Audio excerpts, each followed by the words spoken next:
Class 10th में आते ही हर student की फर्स्ट प्रायोरिटी होती है कंप्लीटिंग द सिलेबस। और जो ये जल्द से जल्द कर पाता है वो जीत जाता है। उसको एंड टाइम में खुद को एनालाइज करने का समय मिल जाता है, जिसका फायदा उठाकर वो बोर्ड्स में अच्छा स्कोर कर पाता है। तो इसीलिए आज के इस वीडियो में मैं आपको सिलेबस कंप्लीट करने के कुछ ऐसे टिप्स एंड ट्रिक्स बताने वाला हूँ जिससे आपका सिलेबस दुगनी स्पीड से कंप्लीट होगा, प्लस आपके कॉन्सेप्ट्स भी क्रिस्टल क्लियर होंगे।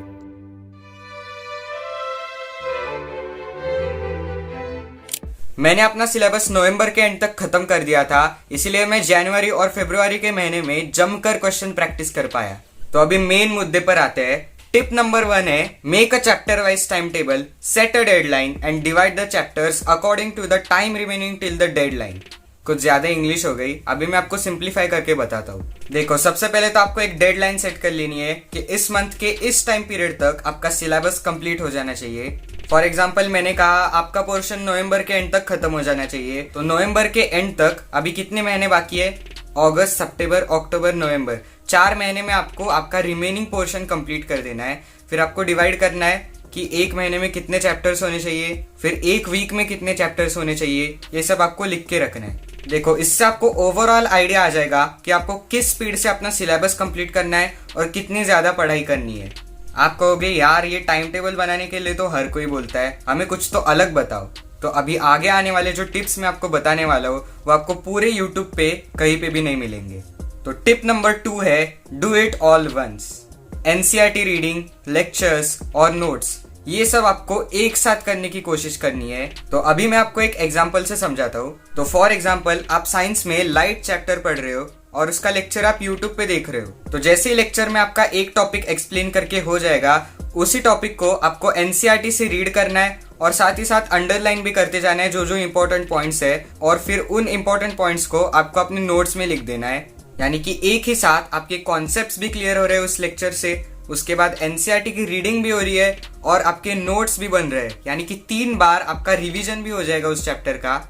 अगर आपको पता नहीं है कि इफेक्टिव वे में खुद के नोट्स कैसे बनाने हैं, तो आप मेरा ये वाला वीडियो जाकर देख सकते हैं, मैंने डिस्क्रिप्शन में भी लिंक दी हुई है। उस वीडियो में मैंने डिटेल में एक्सप्लेन किया है कि सब्जेक्ट वाइज नोट्स कैसे बनाने हैं, और मैंने अपने खुद के नोट्स भी दिखाए हैं। अगर आपको मेरे नोट्स चाहिए तो आप मेरा टेलीग्राम चैनल ज्वाइन कर सकते हैं, आरुष जाधव नाम से, मैंने डिस्क्रिप्शन में भी लिंक दी हुई है, जाकर ज्वाइन कीजिए।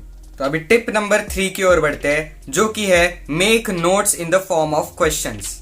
ये ट्रिक भी आपके बहुत ज्यादा काम आएगी, क्योंकि अगर आप अपने नोट्स ही क्वेश्चंस के फॉर्म में बनाओगे तो आपको अलग से क्वेश्चंस को टाइम देने की ज्यादा जरूरत नहीं पड़ेगी। मैं भी ये ट्रिक यूज करता था, मैं आपको दिखाता हूँ कैसे।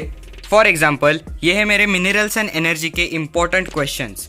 देख सकते हैं आप लोग किस तरह से मैंने पूरे के पूरे चैप्टर को क्वेश्चंस में डिवाइड किया हुआ है, और इन क्वेश्चन से आपका पूरा का पूरा चैप्टर कवर हो जाएगा। और ये टॉपिक वाइज मैंने क्वेश्चंस लिखे हुए हैं, तो आप इस तरह से भी अपने नोट्स बना सकते हैं अगर आपको चाहिए तो। नहीं तो आप इस तरह से भी पॉइंट्स में बना सकते हैं नोट्स को। लेकिन बस इतने ही क्वेश्चंस करके काम नहीं चलेगा।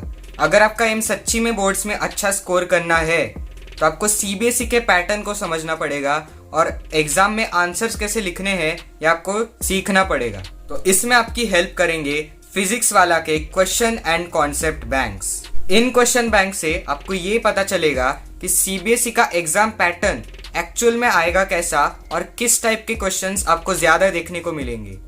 फॉर एग्जाम्पल आपको इस साल इमेज बेस्ड क्वेश्चन ज्यादा देखने को मिलेंगे, यानी कि किसी भी चैप्टर से रिलेटेड आपको एक इमेज दिया जाएगा और उस इमेज पर बेस्ड कुछ क्वेश्चंस आपको सॉल्व करने हैं। ऐसे टाइप के क्वेश्चंस भी इन बुक से हो जाएंगे।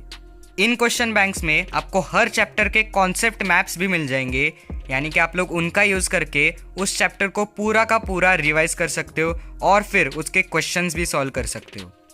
इन क्वेश्चन बैंक्स में आपको 2023 और 2024 के बोर्ड पेपर सॉल्व मिलेंगे विथ हैंड रिटन आंसर्स। यानी कि इनसे आपको पता चल जाएगा कि एग्जाम में एक्चुअल में आंसर्स किस तरह से लिखने से मार्क्स आते हैं, प्लस प्रेजेंटेशन कैसी होनी चाहिए। ये क्वेश्चन बैंक्स 6 सब्जेक्ट्स के लिए अवेलेबल है, Hindi, English, maths, science, social science और कंप्यूटर एप्लीकेशंस। तो अगर आपको इनको खरीदना है तो मैंने डिस्क्रिप्शन में लिंक दी हुई है, आप जाकर इनको खरीद सकते हैं। तो इतनी चीजें अगर आपने अच्छी तरह से फॉलो की तो डेफिनेटली आप बोर्ड्स में अच्छा स्कोर कर पाओगे।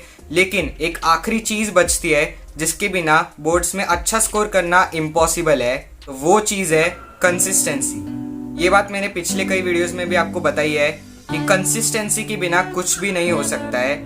अगर आपने एक टाइम टेबल बना भी लिया है लेकिन आप उसे कंसिस्टेंटली फॉलो नहीं करोगे तो उसका कुछ भी फायदा नहीं होगा। तो इसीलिए कंसिस्टेंसी आप बनाए रखना। आई होप आपको इस वीडियो से कुछ अच्छा सीखने को मिला होगा। और फिजिक्स वाला के कॉन्सेप्ट एंड क्वेश्चन बैंक्स को बाय करना मत भूलना। और मेरे टेलीग्राम चैनल को भी आप ज्वाइन कर सकते हैं अगर आपको मेरे खुद के नोट्स चाहिए तो। मैंने डिस्क्रिप्शन में लिंक दी हुई है, जाकर ज्वाइन कीजिए। तब तक के लिए स्टे कंसिस्टेंट। Bye bye.